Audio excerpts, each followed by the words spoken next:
అందరికీ నమస్కారం. దాదాపుగా 12.5 సంవత్సరాల నుండి కోర్టులో నడుస్తున్న ఈ ఓబులాపురం కేసులో ఈరోజు న్యాయస్థానంలో నన్ను నిర్దోషిగా ప్రకటించినందుకు న్యాయ వ్యవస్థకి ప్రత్యేకంగా ధన్యవాదాలు తెలియజేస్తా ఉన్నాను. నేను 12 సంవత్సరాల నుండి 12.5 సంవత్సరాల కింద ఈ కోర్టు మెట్లెక్కినప్పుడు కన్నీళ్లతో మెట్లెక్కాను. ఏ తప్పు చేయకపోయినా కేసులో వచ్చేసామని ఒక రకమైన బాధ ఆ రోజు ఈ కోర్టు మెట్లెక్కినప్పుడు. ఈరోజు న్యాయ వ్యవస్థ మీద సంపూర్ణమైన విశ్వాసంతో ఆ రోజు అదే చెప్పాను, ఈరోజు అదే చెప్తున్నాను. తప్పకుండా న్యాయ వ్యవస్థ ద్వారా న్యాయం జరుగుతుందని నమ్మాను. న్యాయం జరిగింది. కానీ 12.5 సంవత్సరాలు నేను పడ్డ అవమానాలు, 12.5 సంవత్సరాలు ఏ ఎన్నికలు వచ్చినా ప్రతిపక్షంలో ఉన్న వాళ్ళు అవినీతి పరురాలని, కేసులో ఉందని, జైలు పోతారని రకరకాల ప్రచారాలు చేసి మాట్లాడుతున్న సందర్భంలో ఎంతో బాధపడ్డాను. అట్లా ప్రచారం చేస్తున్నా నా నియోజకవర్గ ప్రజలు కానీ, నా జిల్లా ప్రజలు కానీ నా మీద సంపూర్ణంగా విశ్వాసాన్ని ఉంచారు.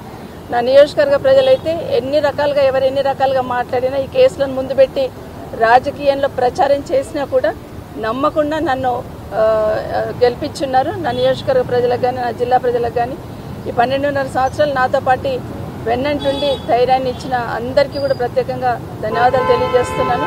మరొక్కసారి భారతదేశంలో న్యాయ వ్యవస్థ న్యాయం జరుగుతుందని ఒక విశ్వాస నమ్మకాన్ని కలిగించున్నారు. Thank you so much. అందరికీ నమస్కారం. దాదాపుగా 12.5 సంవత్సరాల నుండి కోర్టులో నడుస్తున్న ఈ ఓబులాపురం కేసులో ఈరోజు న్యాయస్థానంలో నన్ను నిర్దోషిగా ప్రకటించినందుకు న్యాయ వ్యవస్థకి ప్రత్యేకంగా ధన్యవాదాలు తెలియజేస్తా ఉన్నాను.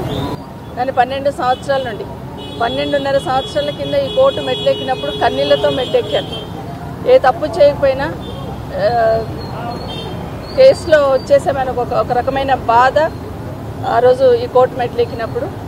ఈరోజు న్యాయ వ్యవస్థ మీద సంపూర్ణమైన విశ్వాసంతో ఆ రోజు అదే చెప్పాను, ఈరోజు అదే చెప్తున్నాను. తప్పకుండా న్యాయ వ్యవస్థ ద్వారా న్యాయం జరుగుతుందని నమ్మాను. న్యాయం జరిగింది.